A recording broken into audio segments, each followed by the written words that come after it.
again host him. Uh, Thank you, Chairman, for the welcome remarks. Mr. Haisakilom and the entire committee, you've been here for almost 11 years, and I believe we're still going to be continuing again for the next couple of years. And on behalf of the provincial government, the people of East Britain would like to thank you for your perseverance, your commitment into this very, very important organization. I would like also to acknowledge, the the commercial director of Coca-Cola.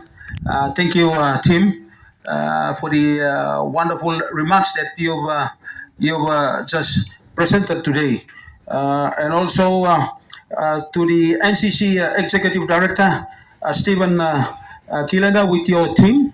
Thank you, too. On behalf of my people of Kokopo, I would like also to welcome you into our beautiful province. The national tourist and of course international tourists who are here today. Thank you. I would like to, I rest assure you that yes, we are now have done some very important work here in Kokopo, sorting out issues that you've seen on the paper through the media. Now I can rest assure you that now Kokopo will be, in a couple of years. We'll be expecting more tourists because of, sorting out the law and order issues through our beautiful youths. The administration, thank you for your support again, and of course, the people of East Britain. The governor is here, but as usual, I'm always stand by as I reserve for any decision as a reserve player. But thank you, Governor, for giving me the opportunity, and also our good minister. Well, of course, yes, I would also like to make special, announcement and acknowledgement to, the naming rights, and of course, like what I've mentioned, to Coca-Cola Euro-Pacific partners. And for the last 3 years, you've been partner with the National Master Tourism Festival here in East Britain with the provincial government. I thank you again. I take off my hat as a member of Kokopo. The platinum sponsors, and of course our provincial government, NCC, thank you.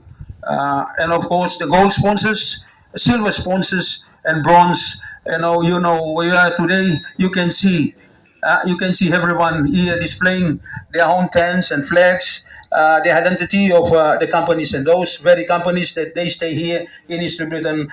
Thank you. I would like to step back again and say thank you. Boina boina tunala yupla. I was not prepared to do a speech today, but because, like what I've said, I'll try my best to squeeze me around. Anyway, culture is the basic of a uniform operating system of the society. It shapes how people think, act, and also live together. Ladies and gentlemen, today, and tourists, our national tourists, you see the two-born society. We in East Britain, we are so fortunate and proud that yes, with the 800 languages in Papua New Guinea, we are part of it. And this culture, the heritage now, with the two-born society, there is no classroom. There is no classroom. But otherwise, culture decides what is considered respectful, rude, success, and shameful. And these values guides how we live in a society. And of course, with our culture is our identity and our identity.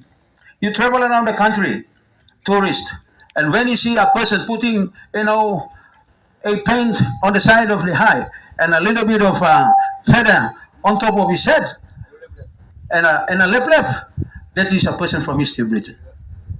That person, and that's our identity. And when you go into Port Moresby, you see a lady wearing a Mary blouse. She's from East Britain, and that is our identity. And that's the beauty about the people of East Britain. And when it comes to another source of money, income, like Shell Cabo, you can see our Shell money, and 10 fathoms, which is equivalent to the the currency of the day here, local currency, and of course our money, 10 fathoms equivalent to roughly around 70 kina. And when you go 10 times 10 into 100 fathoms, you'll spend roughly 600 kina. And when we talk about 10 into 10 times, and you will come out with 11, like 1 million fathoms. 1 million fathoms. So we numbers, the numbers exchange like within figures. It's hundreds, a thousands, and a million.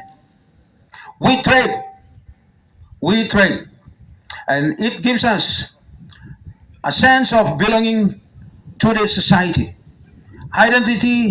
Identify us through music, just what like the chairman I've alluded to, with food and stories. They tell who we are and where we fit. Ladies and gentlemen, culture preserves our history and passes on lesson without use of textbook to our new generation. I've just mentioned something about, the impartation, the legacy through our culture. There is no classroom. There is no classroom. But it's only, a time like this with, the Tubuan Society, the chiefs who are sitting in front now of us. Youths join, but they came in through, certain processes in initiating themselves, like, through our good director that was initiated 2 years ago or a year ago. So you're part of the Tubuan Society, yeah? Tim? Pwede malong and pasin. So we teach people in a lesson of, in a sacred place. So they stay there for some weeks, months, to teach them how the process is all about in terms of culture is concerned here in Eastern Britain. But anyway, culture identifies who we are, how we treat each other in a society, and what matters most in our society. And you can see respect, the values, core values of the people, youths, and that's why Eastern Britain, we are so proud. We are so proud. And when it comes to Tubuan Society, you can see people sitting there like, for me, I'm wearing a long trousers now. Because, I've been engaged in one program. And you can see those two leaders wearing lap. But one thing about them, they did remove their shirt. As a Tubuan Society, I'm a chief now. I can put something there too, all right? You have to compensate me. And this is something that is educational to the Tubuan societies. Once we have to preserve the identity of the Tubuan Society. And I call upon all the Tubuan societies in Eastern Britain. For me, I've gone through the last process. And if you can see some of the photos, I normally remove my shirt. And this is something that when it comes to Tubuan, whatever kinaway, you play around all set na sit down all say all man, all Tubuan true. No can wear him shirt na come inside. Just like what you've been taught in the sacred place. So this is something that I just want to encourage us that, 50 years of independence, it has been closed. Another 50 years of reset through our mindset. You may open him now, so we have to change the mindset. 150 years of church. The journey of church, ladies and gentlemen, through the United Church. 1875. And this is something that, yes, Mami Tok Long and here. So that the visitors, national tourists, and of course some of us have to understand. The Tubuan Society and the ceremony was important. They played an important role to bring the gospel. When George Brown portented up at Port Hunter, Duke of York, the chairman's place, Duke of York local level government. Ceremony and the Tubuan. They were singing in the barge or in their boat, but sensing that they cannot go out, because if they go out, something will happen to them. And then when they had something that on the choir, they were singing. It changed the lives of the people in Duke of York, and they have to pedal in with the ceremony to compensate themselves in order for them to move out of the boat and spread the gospel. So Tumbuan played an important role.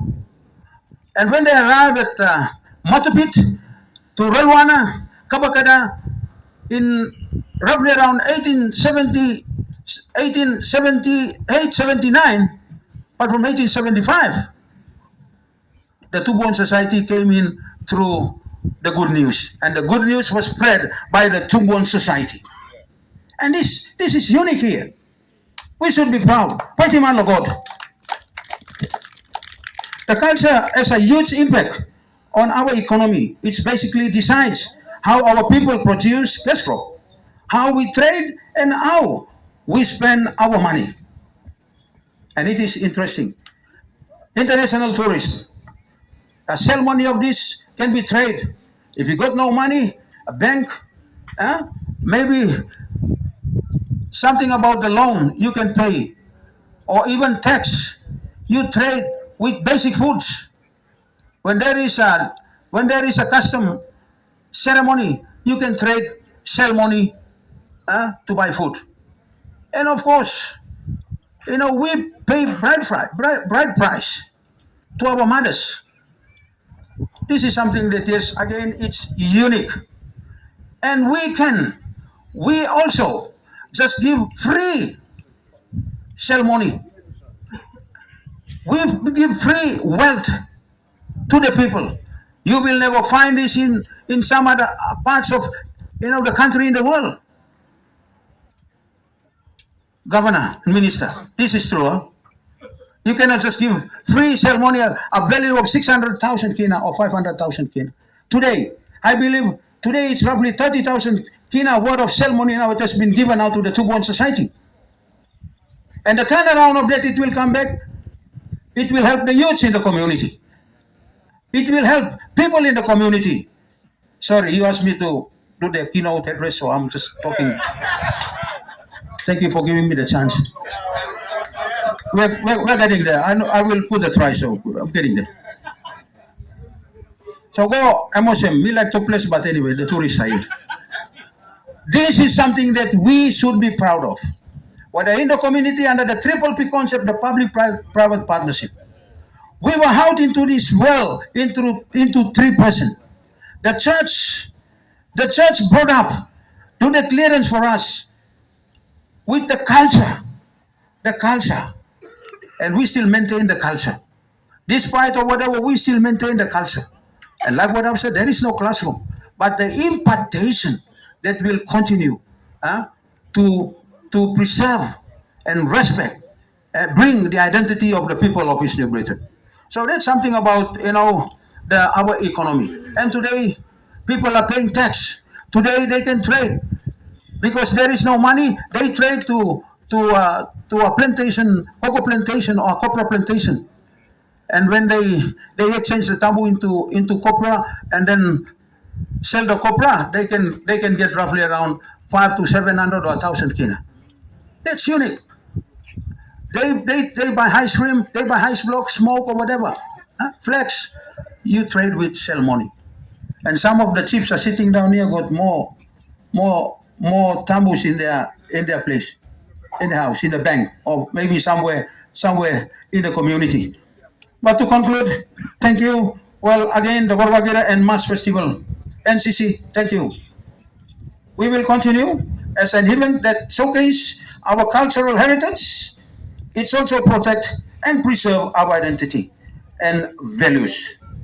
Again, before I conclude here, on behalf of the people of Kokopo District, through the National Mass Warwagira Festival in Kokopo, through our chairman deputy, they were appointed through my term when I was the former governor 7 years ago. They're still here. I would like to accept the rumu now that Kokopo will host this very important program, and with 100,000 support, Coca-Cola, we will partner with 100,000 support under the Kokopo City Authority on behalf of the people of Kokopo for this very important program. Again, to conclude,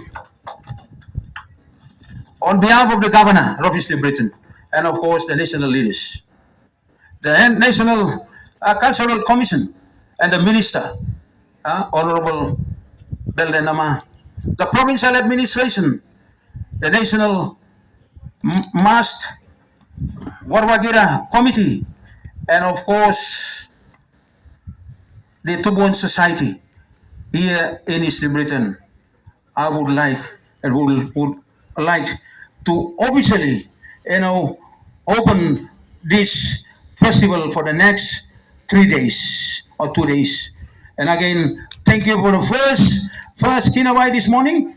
I hope some of you did enjoy, and I believe you will stay back here, have a good national tourist, and the international tourists and people that coming in today and tomorrow. You will enjoy the fond memories of the people of East New Britain and Kokopo, and traveling back with the traveling mercy of our Heavenly Father to your respective country and provinces. Thank you. God bless East New Britain. God bless Papua New Guinea. Boy Natura. Thank you, through official opening. Long member of Kokopo, Honorable Eramanto